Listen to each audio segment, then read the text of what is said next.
गांव के बाहर चबूतरे पर बैठी अम्मा जी को किसी बच्चे की आवाज़ सुनाई दी।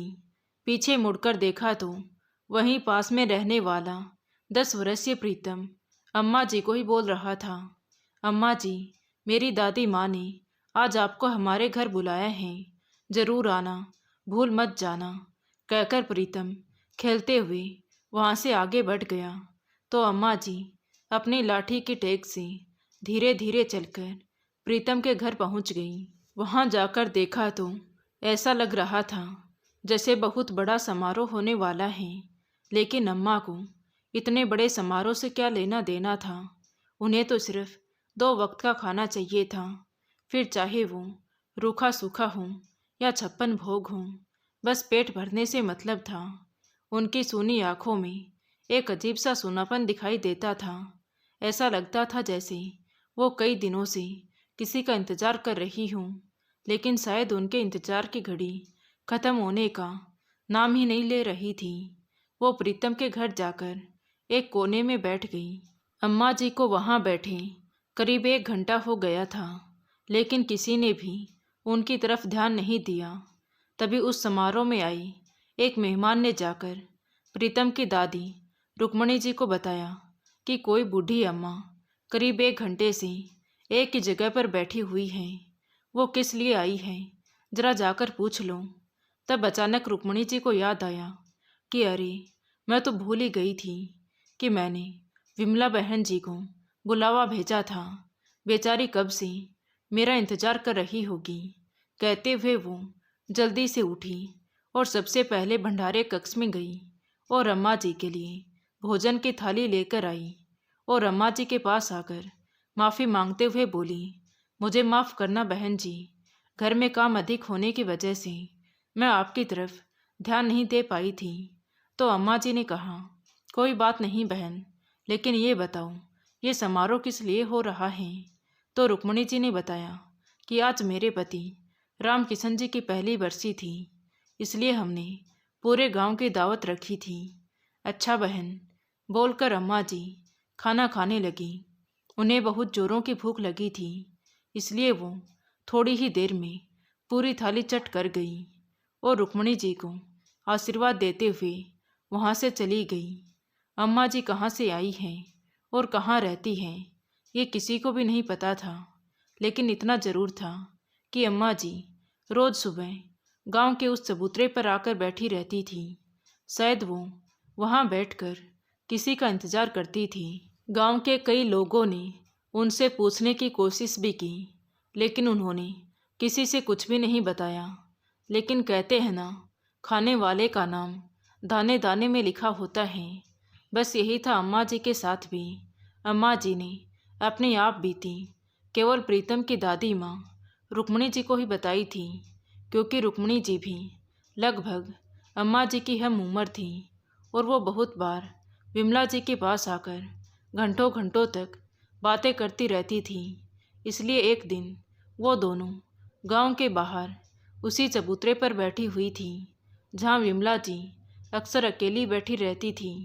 बातों ही बातों में एक दिन रुक्मणी जी ने जोर देकर पूछ ही लिया कि बहन जी, आज आपको बताना ही होगा कि आप यहाँ पर अकेली क्यों बैठी रहती हैं।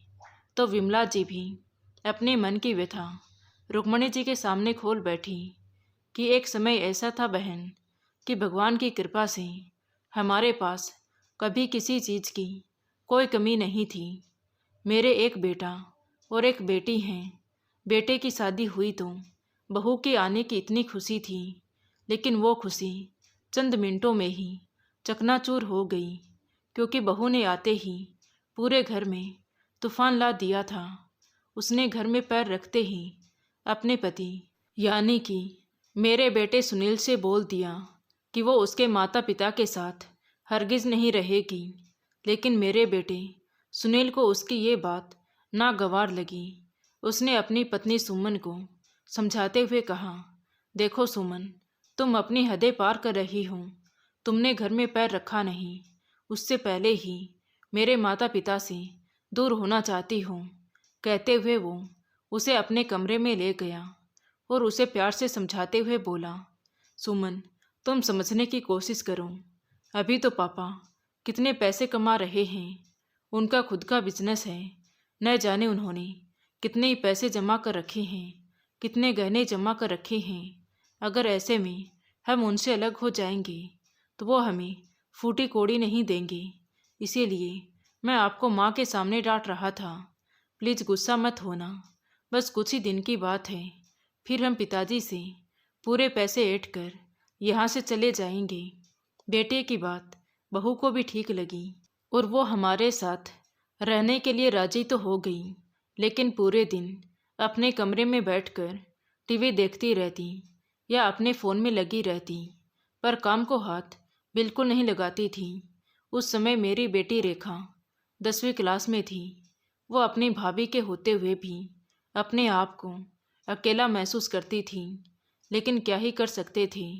बेटा भी पूरे दिन ऐसो आराम करता और मेरे पति दिन भर काम संभालते। सब कुछ ठीक ठाक ही चल रहा था, लेकिन एक दिन मेरे पति अपने काम पर से घर आ ही रहे थे कि रास्ते में उनका एक्सीडेंट हो गया। एक्सीडेंट इतना भयानक था कि उनकी मृत्यु तुरंत हो गई। बेटे बहू को पता चला तो बेटा तो तुरंत अपने पिता के पास पहुंच गया, लेकिन इधर बहू तो बहुत खुश हो रही थी कि अब उसे रोकने टोकने वाला कोई नहीं है, क्योंकि अपने ससुर के सामने बहू की कभी भी बोलने की हिम्मत नहीं होती थी। जब तक मेरे पति घर पर रहते तब तक वो कुछ काम में भी मदद करवा देती थी, लेकिन जैसे ही वो अपने काम पर चले जाते तो पीछे से बहू बेटे रोज़ घूमने निकल जाते। मैंने भी कभी अपने पति से इस विषय पर कोई चर्चा नहीं की कि दिन भर काम से परेशान रहते हैं, क्यों फालतू में घर में कलह पैदा की। खैर, जैसे तैसे मेरे पति को घर लाया गया। मेरा और मेरी बेटी रेखा का रो रो कर बुरा हाल था, लेकिन बहू की आंख में एक आंसू भी नहीं था। मेरा बेटा इधर उधर दौड़ भाग कर अपने पिता की अंतिम संस्कार की तैयारी कर रहा था, और इधर बहू ने हमारे जितने भी गहने और रुपए पैसे थे सारे अपने कब्जे में कर लिए। उसे हमारे दुख से कोई लेना देना नहीं था। लोक लाज को देखते हुए बेटे ने अपने पिता का अंतिम संस्कार किया, और 13वीं होते ही मुझे और मेरी बेटी रेखा को पीछे बने एक छोटे से कमरे में, जहाँ कबाड़ का सामान रहता था, वहाँ रहने के लिए बोल दिया। हम दोनों माँ बेटी उस दिन पूरे दिन भर रो रो कर उस कमरे की साफ सफाई करके उसमें रहने लायक स्थान बनाया। शाम को जब मैं अपने कमरे में आकर अपने कपड़े और गहने लेने लगी तो बहू ने आकर कहा, बुढ़िया, अगर गहने और पैसे ढूंढ रही हो तो वो मैंने कब के जब्त कर लिए हैं। अब तुम्हारे पास कुछ नहीं बचा है। अगर इस घर में रहना है तो दोनों माँ बेटी चुपचाप घर के काम करती रहूं और बदले में 2 वक्त का खाना खाती रहूं। लेकिन बहू, तुम ऐसा कैसे कर सकती हो? अरे बुढ़िया, कर सकती हूँ नहीं, कर चुकी हूँ, कहते हुए उसने मुझे कमरे से बाहर निकाल दिया। अब क्या था, बहू बहुत बड़े घर से आई थी तो उसके तो पहले से ही भाव बढ़े हुए थे कि वो अमीर बाप की बेटी है। अब वो हम दोनों माँ बेटी को बेसहारा समझकर हम पर हुक्म चलाने लगी। सुबह होते ही कहती, अरे ओ महारानियों, नींद खुली या नहीं, या पानी लाकर डाल दूं तुम दोनों माँ बेटी के ऊपर। जबकि उसके उठने से पहले ही मैं उठ जाया करती थी ताकि मेरी बेटी को आराम मिल सके। लेकिन वो नागिन मेरी बेटी को सोता देख उसके बाल पकड़कर उठा देती थी, या कभी उसके मुंह पर पानी डाल देती थी। इसलिए रेखा भी मेरे साथ ही उठ जाया करती। 2 पोता पोती थे, लेकिन उन्हें भी बहू हमारे पास कभी नहीं आने देती। वो भी हम दोनों माँ बेटी को भिखारन कहकर ही बोलते थे। एक दिन मैं सुबह सुबह काम में ही लगी हुई थी कि बहू ने आकर कहा, अरे बुढ़िया, जल्दी जल्दी हाथ चलाया करो। आप तो ऐसे काम कर रही हो जैसे आपके शरीर में जान ही नहीं है। और वो आपकी महारानी बेटी की नींद खुली या नहीं, जरूर चादर ताने सो रही होगी। जाओ जल्दी से उसे भी उठाओ, वरना जानती हो ना, मैं अगर उठाने गई तो क्या होगा। तभी रेखा बाहर आंगन का झाड़ू लगाकर अंदर आते हुए बोली, माँ, मैंने आंगन में झाड़ू लगा दिया है। मैंने कहा, देख लिया मेरी बेटी सोई नहीं है, बल्कि काम कर रही है। हाँ ठीक है, तो कौन सा मेरे ऊपर एहसान कर रही है, बदले में 2 वक्त का खाना खा रही हूँ, कहकर बहू वहाँ से चली गई। बहू की बातें सुनकर रेखा का खून खोल जाता था, लेकिन मैं उसे शांत करवा देती थी। बहू हमेशा ताने मारती कि मैं और मेरा पति आप दोनों माँ बेटी के लिए कितना करते हैं। अगर हम नहीं होते तो पता नहीं तुम्हारा क्या होता। तुम तो सड़क पर भीख मांगते फिरती। मन तो करता कि बहू को अभी 2-4 बातें सुना दूं कि तुम हो तभी तो ये हाल है, वरना पति के जाने के बाद भी हम दोनों माँ बेटी सुख से रह सकती थी। लेकिन ये सोचकर कुछ नहीं कहती कि दोनों माँ बेटी को घर से निकाल देंगे तो बेटी को लेकर कहाँ जाऊंगी। अपने ही घर में हम दोनों माँ बेटी नौकरों की तरह रहती थी। अगर किसी दिन मैं बहू से बेटी को थोड़ी देर और सोने देने के लिए कहती कि वो भी तो बच्ची है जैसे तुम्हारे बच्चे हैं, दिन भर स्कूल में, फिर घर में काम और फिर पढ़ाई करके थक जाती है, तो उसे भी थोड़ा आराम करने दिया करो। मेरा इतना कहना हुआ कि मेरा बेटा सुनील बीच में ही कूद पड़ा। देखो माँ, तुम्हारी बेटी की बराबरी मेरे बच्चों के साथ मत किया करो, क्योंकि उनका बाप अभी जिंदा है और ये लड़की अभागिन है जो अपने बाप को ही खा गई। अपने भाई की बात सुनकर रेखा भी रोने लगी, लेकिन मैं बस उसे हमेशा यही साहस देती कि बेटा तुम परेशान मत हो, तुम केवल अपने लक्ष्य पर ध्यान दो। भगवान ने हमारी किस्मत में जो दुख लिख दिए हैं उसे काटने तो पड़ेंगे ही। रेखा मुझसे हमेशा यही सवाल करती कि माँ, जब हम दोनों इतना काम कर ही रही हैं तो क्या एक दूसरे के लिए काफ़ी नहीं है जो भैया भाभी के पास रह रही हैं। हम अलग रहकर भी तो खुश रह सकते थे ना। अब मैं उसे ये बात कैसे समझाती कि एक अकेली औरत जो एक जवान बेटी के साथ रहे तो समाज और रिश्तेदारी का क्या दबाव होता है। मेरी तो उम्र हो गई थी, लेकिन बेटी तो जवान थी। मुझे लगा उसके सिर पर अपने भाई का हाथ रहेगा तो हमारी इज्जत बनी रहेगी। बस यही सोचकर हम दोनों माँ बेटी अपने ही घर में नौकरों की तरह रहती थी।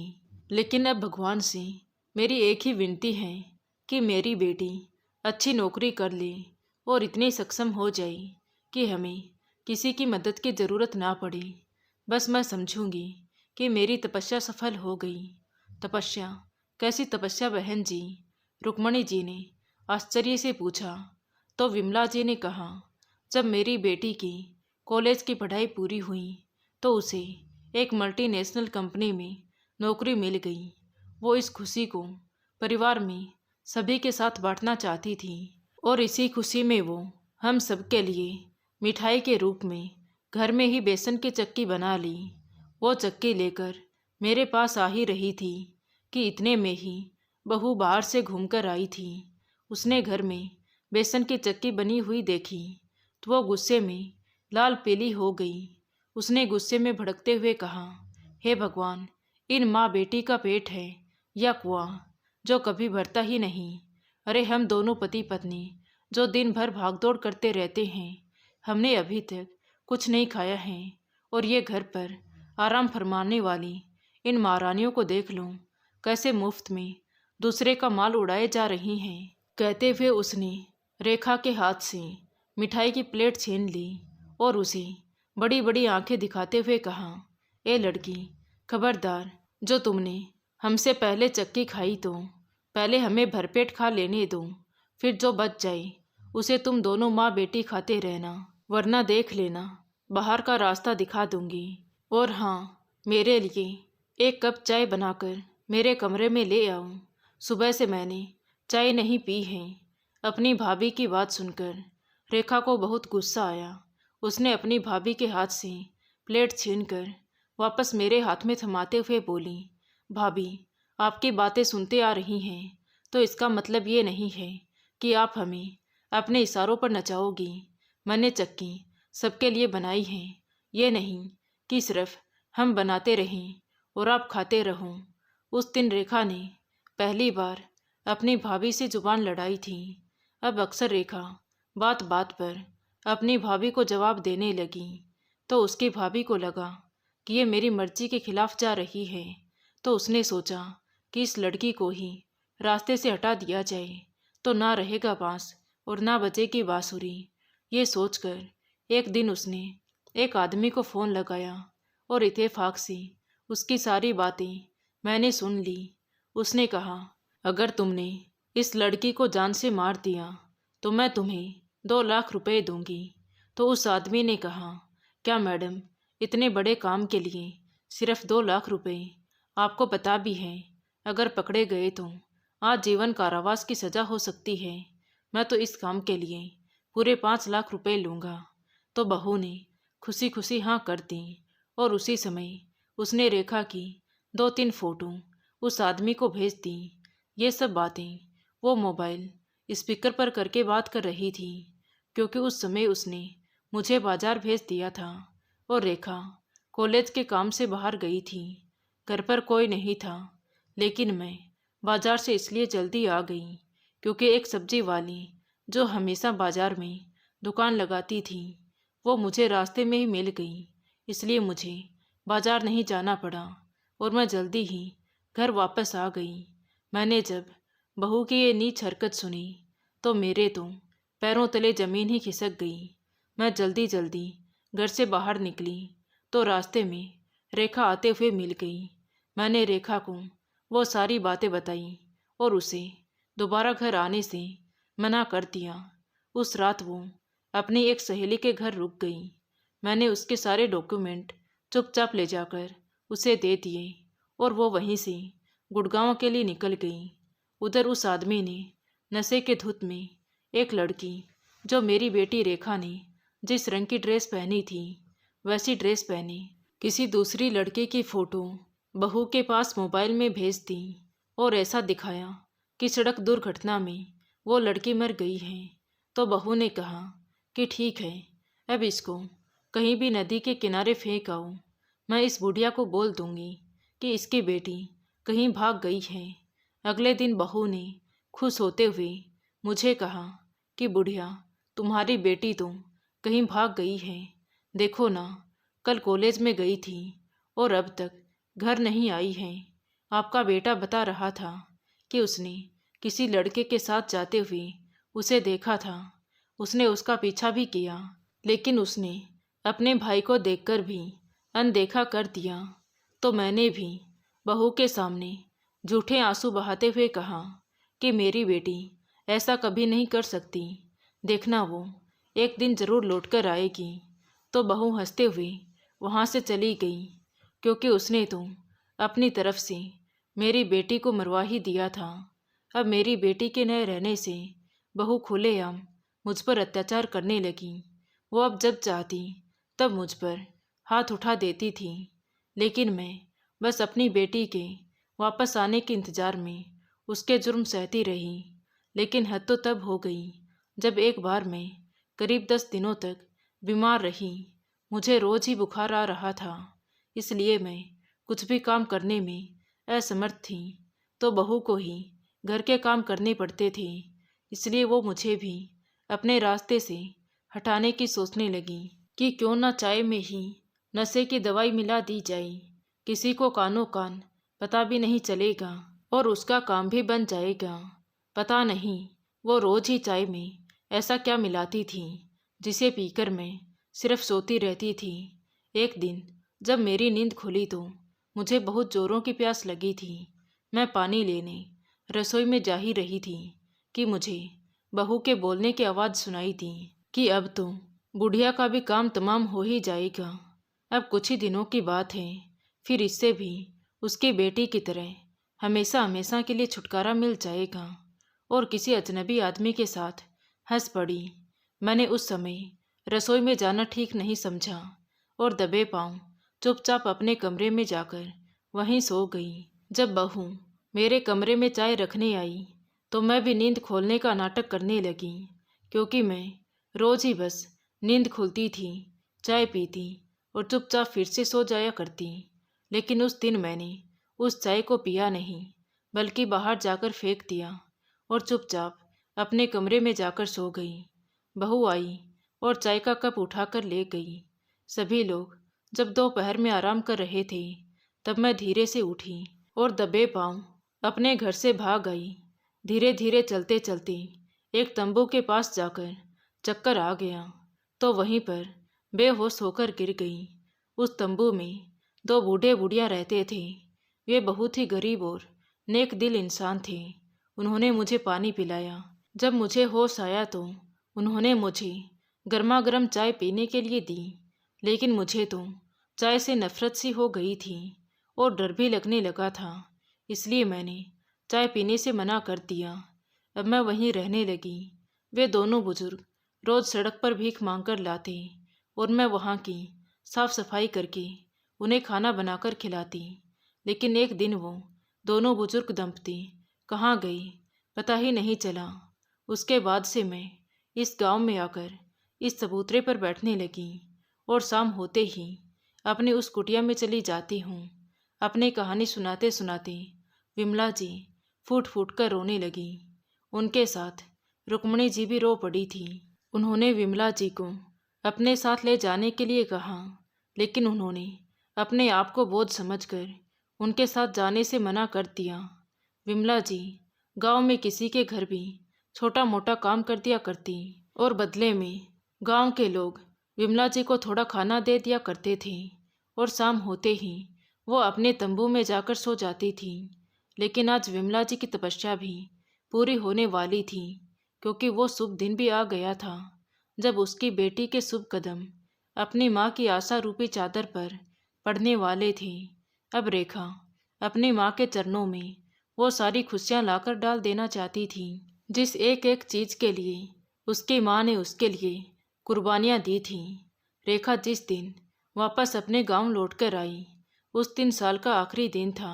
न्यू ईयर की धूमधाम चारों ओर थी। पूरा गांव दुल्हन की तरह सजा हुआ था। रेखा अपने गांव को सजा हुआ देखकर बहुत खुश थी।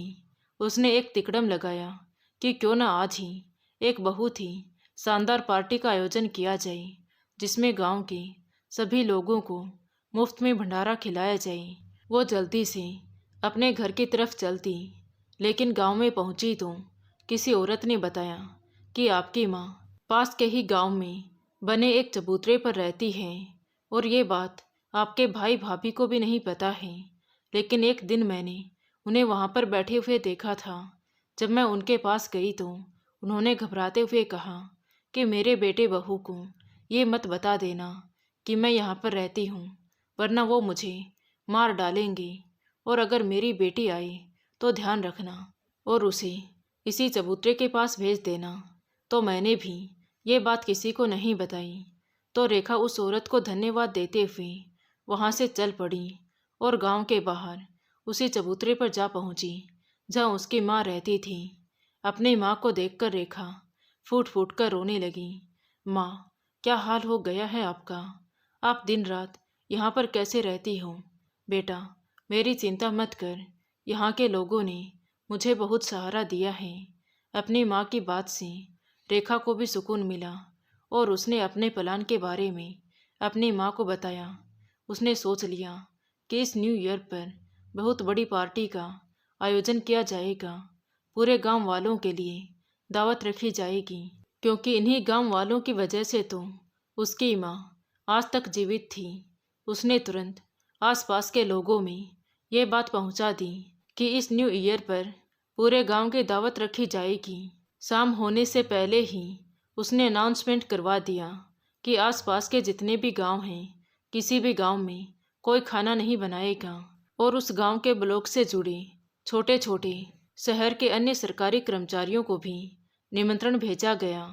न्यू ईयर की धूम थी, इसीलिए न्यू ईयर मनाने के लिए सभी लोग एक जगह इकट्ठे हो गए। उतनी बड़ी पार्टी का आयोजक कौन है, किसी को भी नहीं मालूम था। लेकिन हाँ, पार्टी देखने से ऐसा लग रहा था जैसे कि पैसे को पानी की तरह बहाए गए हों। पार्टी को देखकर सबकी आंखें फटी की फटी रह गईं। चारों तरफ उस पार्टी की सजावट की चर्चा हो रही थी। उस पार्टी की चर्चा सुनकर रेखा की भाभी सुमन कहाँ पीछे रहने वाली थी। उनके बच्चे भी जिद करने लगे, मम्मा पापा चलो ना, न्यू ईयर की पार्टी देखकर आते हैं। तो सुमन और उसका पति सुनील अपने दोनों बच्चों के साथ वहां पहुंच गई। सुमन ने तो कभी इतनी शानदार पार्टी देखी भी नहीं थी। वो तो उस पार्टी की सजावट देखकर देखती रह गई। अब बारी आई उस शानदार पार्टी के मुख्य अतिथि के नाम अनाउंस करने की। तो जैसे ही विमला जी का नाम अनाउंस किया गया तो उनके बेटे और बहू को एक बार तो धक्का सा लगा, लेकिन फिर उन्होंने सोचा, अरे वो बुढ़िया तो यहाँ कैसे आ सकती है, वो तो कब की मर गई होगी। ये सोचकर दोनों पति पत्नी फिर से तसल्ली से बैठ गई। लेकिन जब उस पार्टी के आयोजक और इतनी बड़ी सफलता पाने की कहानी के बारे में जब चंद शब्द कहने के लिए जैसे ही रेखा का नाम लिया गया तो सुमन के तो होश ही उड़ गई। वो उन्हें देखकर थरथर कांपने लगी। तभी उनकी बेटी रिया बोली, मम्मी देखो ना, रेखा बुआ जी स्टेज पर खड़ी हैं और दादी माँ भी हैं, चलिए ना उनसे मिलने चलते हैं। तभी उसका बेटा सोनू आया और बोला, अरे मम्मी आपने देखा क्या, रेखा बुआ जी अभी स्टेज पर थी, अभी अभी उनका नाम अनाउंस हुआ था। और अम्मा जी भी, जिसे हम सब हमेशा भिखारन बोलते थे, वो भी वही हैं, चलिए ना उनके पास चलते हैं। तभी सुमन और सुनील गिरते गिरते बचे। तभी उनके आसपास बैठे लोगों ने कहा, क्या हुआ बहन, क्या आप दोनों की तबीयत ठीक नहीं है क्या? तभी सुमन रेखा और विमला जी की तरफ इशारा करते हुए बोली, वो दोनों जो स्टेज पर खड़ी हैं वो दोनों माँ बेटी भूत हैं। ये लड़की तो आज से 2 साल पहले ही मर चुकी थी। अरे मैंने ही इसे मरवाया था और इसकी माँ भी मर चुकी है। ये लोग इंसान नहीं हैं, भूत हैं। उसकी बातों पर यकीन करके धीरे धीरे बहुत से लोग वहाँ से भागने लगे। तो रेखा ने अनाउंस किया कि सब लोग यहीं पर बैठ जाइए और खाना खाकर जाइए। कहते हुए रेखा स्टेज से नीचे आकर सबसे पहले अपनी भाभी को पकड़ कर लाई। तो उसकी भाभी थरथर कांपते हुए बोली, लड़की तू सच में रेखा का भूत है ना? क्योंकि मैंने खुद तुझे 5 लाख रुपए देकर मरवाया था और तेरी डेड बॉडी को नदी के बाहर फिकवा दिया था। और तेरी माँ जो हमेशा बीमार रहा करती थी, उसे मैंने रोज चाय में नशे की दवाई डालकर पागल बना दिया था। और एक दिन वो पागल होकर घर से भागकर कहाँ चली गई, आज तक पता नहीं चला। और आज तुम दोनों माँ बेटी मुझसे बदला लेने आई हो ना? लगता है तुम्हारी आत्मा को शांति नहीं मिली है। हाँ हाँ, मिलेगी भी कैसे, क्योंकि मैंने तुम्हारी माँ के सोने चांदी के गहने और फिक्स डिपॉजिट किए गए पैसों को भी चुपचाप हड़प लिया था। इसलिए तुम दोनों माँ बेटी की आत्मा वही उन गहने और जेवर के पैसों में अटकी हुई है। तभी रेखा ने कहा, हाँ हाँ मैं रेखा का भूत हूँ, लेकिन अगर तुमने अपना गुनाह कबूल कर लिया है तब हमारी आत्मा को सुकून मिल जाएगा। इसलिए आज रेखा आगे कुछ बोलती उससे पहले ही उसकी भाभी कहने लगी, हाँ हाँ ठीक है, आज न्यू ईयर की पार्टी के दिन मैं तुम दोनों माँ बेटी की आत्मा की शांति के लिए ये कबूल करती हूँ कि हाँ मैंने ही तुझे मरवाया था और तेरी माँ को पागल बनाकर घर से बाहर निकालने के लिए मजबूर कर दिया था। लेकिन आप दोनों अभी यहाँ से चले जाइए और हमें परेशान मत कीजिए। रेखा अपनी भाभी की बेबसी पर मंद मंद मुस्कुरा रही थी। वहीं विमला जी की आंखों में आंसू बह रहे थे। तभी रेखा ने पुलिस वालों से निवेदन करते हुए कहा कि सर, जब इन्होंने आप सभी लोगों के सामने अपना गुनाह कबूल कर ही लिया है तो देरी किस बात की, अरेस्ट कर लीजिए इन दोनों को। पुलिस वालों ने उसके बयान के अनुसार उन्हें तुरंत गिरफ्तार कर लिया, क्योंकि रेखा ने गुड़गांव से आते ही सबसे पहले अपने भैया भाभी के खिलाफ रिपोर्ट दर्ज करवा दी थी। पुलिस का नाम सुनते ही सुमन और सुनील हैरानी से अपनी माँ और बहन को देखने लगे। अब उनकी आंखों पर से भूत का पर्दा उतर चुका था। तभी रेखा ने अपनी भाभी से कहा, क्यों भाभी, तुम्हें क्या लगा था कि तुमने मुझे मरवा दिया है? अरे जिस दिन तुम किसी आदमी से बात कर रही थी उस दिन माँ ने तुम्हारी सारी बातें सुन ली थी और उसने मुझे वहीं से अपनी कंपनी में जाने के लिए बोल दिया था। कहते हुए रेखा ने अपनी भाभी को उसकी सारी काली करतूतें बता दी। तो वो दोनों गिड़गिड़ाते हुए रेखा के सामने जाकर माफ़ी मांगने लगे। तभी रेखा ने अपने भाई के मुंह पर एक जोरदार तमाचा जड़ते हुए कहा, शर्म आती है मुझे तुम्हें अपना भाई कहते हुए। क्या बिगाड़ा था हम माँ बेटी ने तुम्हारा, जो जीते जी अपनी पत्नी के बहकावे में आकर अपनी माँ और बहन को ही मारने का सोच लिया। अरे ऐसे बेटे से तो एक औरत बांझ रह जाए वो अच्छा है। अब मैं तुम्हें और कोई सफाई नहीं देना चाहती, इसलिए चले जाइए मेरी नज़रों के सामने से। आज सुनील और सुमन रेखा के सामने गिड़गिड़ाते रह गई, लेकिन आज उसने उनके एक ना सुनी और दोनों को पुलिस के हवाले कर दिया और उनके दोनों बच्चों को अपने पास रख लिया और धूमधाम से न्यू ईयर की पार्टी मनाकर अगले दिन सुबह पूरे गांव वालों को धन्यवाद देते हुए अपनी माँ और भाई के बच्चों को साथ लेकर वहाँ से चली गई। तो दोस्तों, आपको ये कहानी कैसी लगी कमेंट करके ज़रूर बताएं। कहानी अच्छी लगी हो तो प्लीज़ वीडियो को लाइक करें, शेयर करें और हमारे चैनल कहानी विद देवांशी को सब्सक्राइब ज़रूर करें। Thank you.